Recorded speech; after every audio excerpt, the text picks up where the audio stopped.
எல்லாருக்கும் நமஸ்காரம்.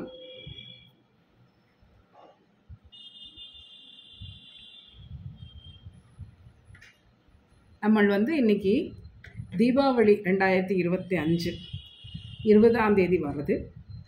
அதை பற்றி இன்றைக்கி பேச போகிறோம். ஏன் பேசுகிறோம் அப்படின்னு கேட்டால், தீபாவளி மாத்திரமல்ல, அதுக்கு முன்னாடி உள்ளதும் பின்னாடி உள்ளதை பற்றியும் நம்மளுக்கு தெரியணும். அதுக்காக இது 2 எபிசோடாக வரும். முதல்ல வர்றது 17ஆம் தேதி, அதாவது நாளைக்கு, இன்னைக்கு வியாழக்கிழமை, நாளைக்கு வெள்ளிக்கிழமை. வெள்ளிக்கிழமை அன்னைக்கு பிரதோஷத்தோட சாயங்காலம் பசுமாடை கன்னுக்குட்டியோட பூஜை பண்ணணும் அப்படின்னு சொல்கிறா. என்ன காரணம் அப்படி? பிரதோஷ காலத்தில் அந்த டைம், அதாவது இதுலேருந்து 5:45 6 மணி வரைக்கும் உள்ள சமயத்தில் ஈவினிங்கில் கோ பூஜை பண்ணணும் அப்படின்னு சொல்கிறா. கன்னுக்குட்டியோடு இருக்கிற என்ன அப்படின்னு கேட்டால், இந்த இதுக்கு கோவத்ச துவாதசி என்ன, அந்த இதில் பண்ணும்போது என்ன காரணம் அப்படின்னு கேட்டால், நரகாசுரனை அவள் அம்மாவே அழிக்கிறான். பூமாதேவி சத்யபாமாவோட ரூபத்தில் அழிக்கிறான். அப்போ நம்ம குழந்தைகள்லாம் சொன்னத்தை கேட்கணும் அப்படின்னு கேட்கணும்னா அதுக்கு பண்ண வேண்டியது கோவத்ச துவாதசி. அதுக்கு சாயங்காலம், அதாவது எல்லாத்தையும் பிரதோஷ காலத்தில் பண்ண சொல்கிறான். காலம்புறால சாயங்காலம் பண்ண சொல்கிறான். அன்னைக்கு அந்த நம்ம குழந்தையோடையும் வச்சுன்னு அந்த பூஜையை பண்ணிவிட்டு, கோமாதா பூஜை பண்ணிட்டு வரும்பொழுது நம்ம குழந்தைகள் நம்ம சொன்னதை கேட்பா. அதனால் நாளைக்கு உள்ளது கோவத்ச துவாதசி.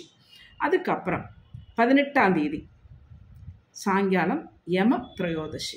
இந்த யம திரையோதசி என்ன அப்படின்னு கேட்டால், மாலைய பட்சத்தில் நம்மளுக்காக அவளுடைய லோகத்திலேருந்து இறங்கி நம்மளுடைய முன்னோர்கள், நம்மளுடைய பித்ருக்கள் திரும்பி போகிற நாள்.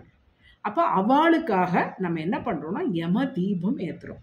என்ன காரணம் அப்படின்னு கேட்டால், ஐப்பசி மாதத்தில் சூரியன் நீச்சம், அவருடைய பவர் கம்மி, ரா வேலைகள் அதிகம், பகல் கம்மி. அந்த மாதிரி இருக்கும்போது அவளுக்கு போகிறதுக்கு வழி காட்டுறதுக்காக யம தீபம் ஏற்றுறோம். இதுக்கு அன்னைக்கு தர்ப்பணமும் பண்ணுவோம்.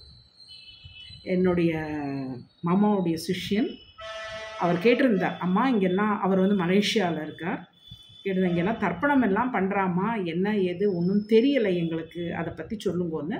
அவருக்காக தான் தரன், உனக்காக தான் இந்த வீடியோவே. என்னன்னு கேட்டால், நம்ம அன்றைக்கி தர்ப்பணம் பண்ணியிருப்போம், அதை தர்ப்பணம் பண்ணணும்னு சொல்கிறோம். என்ன இது எப்போ இந்த திரையோதசிக்கு தர்ப்பணம் வருது அப்படின்னு கேட்டேன்னா, ஷண்ணவதி தர்ப்பணம். இதுலேருந்து நம்ம சப்ஜெக்ட் அந்த பக்கம் போயே ஆகணும். ஷண்ணவதி தர்ப்பணத்தில் திரையோதசி உண்டு. அதனால அந்த ஷண்ணவதி பண்ணுறவா எல்லாரும் தர்ப்பணம் பண்ணலாம். அவள் பண்ணிவிடுவா. பாக்கியுள்ளவா பண்ணணுமா அப்படின்னு கேட்டால் அவளுக்காக சொல்கிறது. இது பண்ணும் பொழுது நம்மளுடைய முன்னோர்களுக்கு ஒரு ஆற்றுல ஒருத்தர் இருக்கார், அப்படி எத்தனை பேர் இருக்காளோ ஒரு ஆளுக்கு ஒரு தீபம் வச்சு, அந்த தீபத்தை தென் திசை நோக்கி, நம்ம தெற்க பார்த்து எப்போ விளக்கேற்ற மாட்டோம், ஆனால் நம்மளுடைய பித்ருக்களுடைய திசை தென் திசை ஆனதுன்னா அந்த வழியை நோக்கி நம்ம ஒரு ஆளுக்கு ஒன்று வச்சு ஒரு தீபம் சாயங்காலம் ஏற்றணும். என்ன, இருக்கிற வீட்டிலேயே ஒசத்தியான இடத்துல இது பண்ணணும். ஹை லெவல் இருக்கு இல்லையா, அந்த இடத்துல நம்ம அந்த தீபத்தை வைக்கலாம். யாரோ ஒருத்தர் ஏற்றினா போரும், எத்தனை பேர் இருக்காளோ அத்தனை பேருக்காக அது. அதனால அவள் பண்ணுறதுனால என்ன ஆகும் அப்படின்னா, இந்த மாதிரி தீபம் ஏற்றிட்டு தர்ப்பணம் பண்ணும் பொழுது அந்த முன்னோர்கள் ஆசி இருக்கும், பெரிய நோய் நொடிகள் எதுவும் வராது. அதுக்கப்புறம் நான் சொன்ன மாதிரியே தான் ஐப்பசி மாதம் நம்மளுக்கு இது கம்மி, சூரியனுடைய ஒளியுடைய பவர் கம்மி. அதனால வைரஸ், கிருமிகள், ஏதாவது இன்ஃபெக்ஷன்ஸ் அது மாதிரிலாம் வராமல் இருக்கிறதுக்காகத்தான் நம்ம இந்த விளக்கேற்றுறோம். அதனால் நாளையிலேருந்து டெய்லி சாயங்காலம் விளக்கேற்றி வச்சுடலாம் வாசலில்.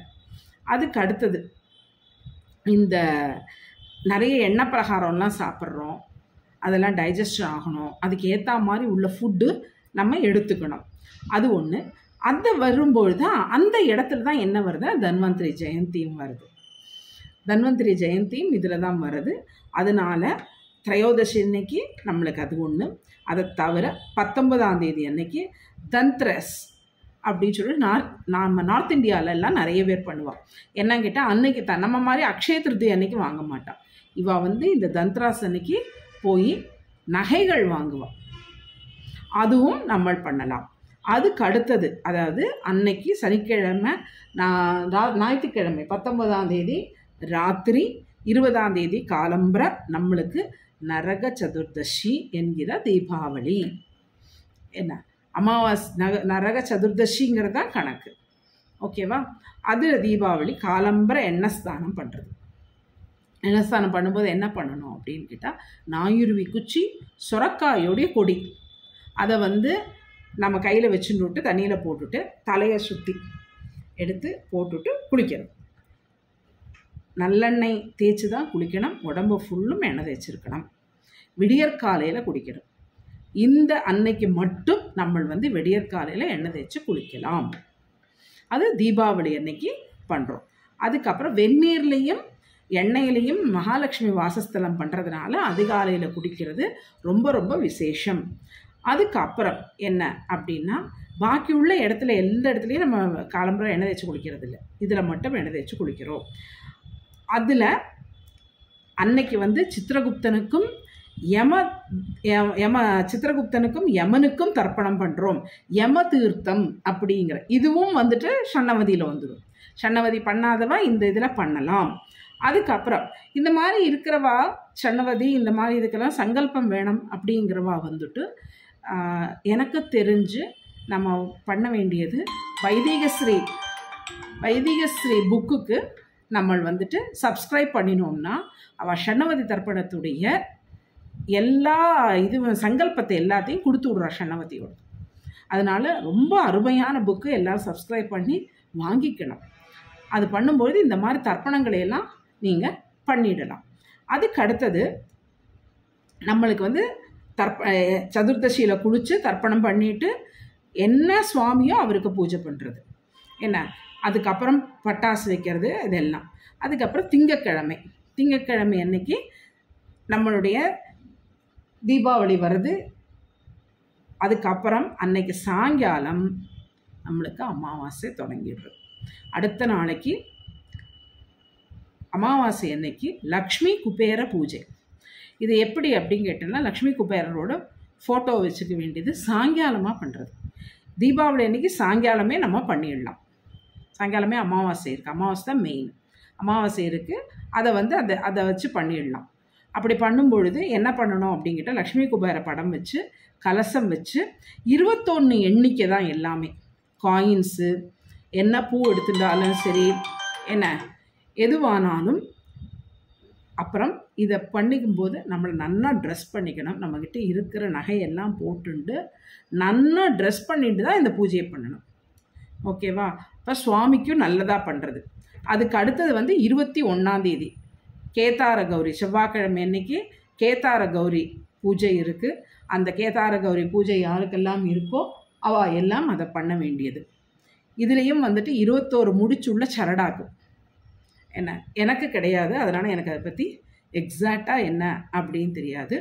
என்ன சுமங்கலி பெண்களுக்கு கொடுக்கலாம், தானம் பண்ணலாம், என்ன வேணால் பண்ணலாம். யாருக்கு வேணால் நம்ம தானம் கொடுக்கலாம் அன்னைக்கு. அதுக்கு அடுத்தது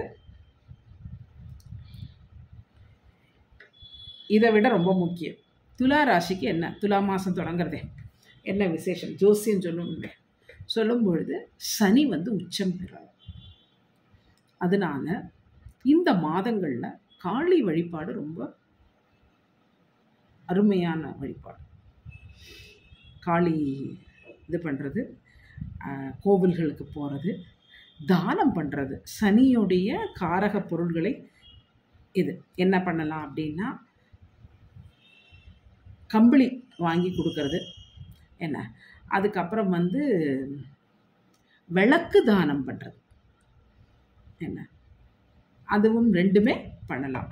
அதுக்கப்புறம் பார்த்தேன்னா 22ஆம் தேதி புதன்கிழமை அன்னைக்கு கார்த்திகை சுத்த பிரதமை அன்னைக்கு சாந்திரமான மாதம்னு ஒரு கணக்கு ஒன்று இருக்குது. அன்னைக்கு கார்த்திகை மாதம் தொடங்குறது. அதனால் இந்த தடவை நம்ம ஐப்பசி மாதமாக தான் இருக்குது, ஆனால் சாந்திரமான மாதத்தில் கார்த்திகை தொடங்குறது. அதனால் அன்னையிலேருந்து டெய்லி ஆற்று வாசலில் விளக்கேற்றி வைக்கிறது ரொம்ப நல்லது. அதுக்கப்புறம் பார்த்தேன்னா தினமும் சாயங்காலம் விளக்கேற்றி வைக்கிறது. இதனால் என்ன ஆகும் அப்படின்னு கேட்டால், கடன் பிரச்சனை தீரும், இந்த மாதங்களில் வந்துட்டு பசு ஆடு இவாளுக்கு வந்துட்டு நம்ம வந்து சாப்பாடு அகத்திக்கீரை அதுக்கு என்ன உணவு தேவையோ அந்த உணவை கொடுக்கறது ரொம்ப நல்ல ஒரு எஃபெக்டை கொடுக்கும். அதுக்கு அடுத்தது வந்து இதுக்கு வந்து இந்த இதை என்ன சொல்கிறான்னா கோ கிருட்டீன பிரதிபட் அப்படின்னு சொல்கிறா. பசுக்களை பூஜை பண்ணுறது, கிருஷ்ணரை வழிபடுறது. அதுக்கு அடுத்தது வியாழக்கிழமை யம துவிதியை. இது என்ன அப்படின்னா இவா வந்து இந்த நார்த் இந்தியாவில் பையா தூஜ்னு நினைக்கிறேன் அந்த ஃபங்க்ஷனுக்கு பேர். அதில் என்ன பண்ணுவான்னா சகோதரிகள் வீட்டுக்கு சகோதரன் போவார், போய் அங்கே சாப்பிட்டுட்டு வருவார். இது எப்படி வருது அப்படின்னு கேட்டால் யமனுடைய சகோதரியை வந்து யமுனை வந்து யமனுடைய சகோதரி. அப்போது பையா தூஜுக்கு கூப்பிடும்போது யமன் மறந்து போய்டுறார். கடைசி நிமிஷத்தில் தான் ஞாபகம் வருது. உடனே அவர் கிளம்பி வரார். வந்து அவரை வந்து அவருடைய தங்கையான சகோதரியான யமுனைக்கு வந்து எல்லாம் கொடுத்து அங்கேயே சாப்பிட்டுட்டு வரார். அப்படி போயிட்டு வரும்பொழுது அவனுக்கு வந்து இந்த மாதிரி சகோதரியோட வீட்டில் போய் சாப்பிட்டுட்டு யார் வரானோ அந்த சகோதரியை கௌரவப்படுத்துகிறானோ அவனுக்கு நரகம் கிடையாது அப்படின்னு யமன் ஒரு வரம் கொடுத்ததாக ஒரு கதை இருக்குது. இப்படிப்பட்ட தீபாவளி. அப்போது நம்மளுக்கு வந்து நாளைக்கு 17ஆம் தேதியிலேருந்து ஆரம்பித்தா 23ஆம் தேதி வரைக்கும் ஒரு வாரம் பண்டிகை இருக்குது. இது ஒரே எபிசோடில் முடிஞ்சுடுது. நான் முடியாதோன்னு நினச்சேன். ஒரே எபிசோடில் இருக்குது. தீபாவளி பண்டிகையை எல்லாரும் வந்துட்டு நல்ல விதமாக எல்லாரோட ஆசீர்வாதத்தையும் வாங்கிட்டு திருப்தியாக கொண்டாடுங்கோ, ஜாகிரதையாக கொண்டாடுங்கோ, குழந்தையிட நன்னா பார்த்துக்கோங்கோ. எல்லாருக்கும் இனிய தீபாவளி நல்வாழ்த்துக்கள். நன்றி, வணக்கம்.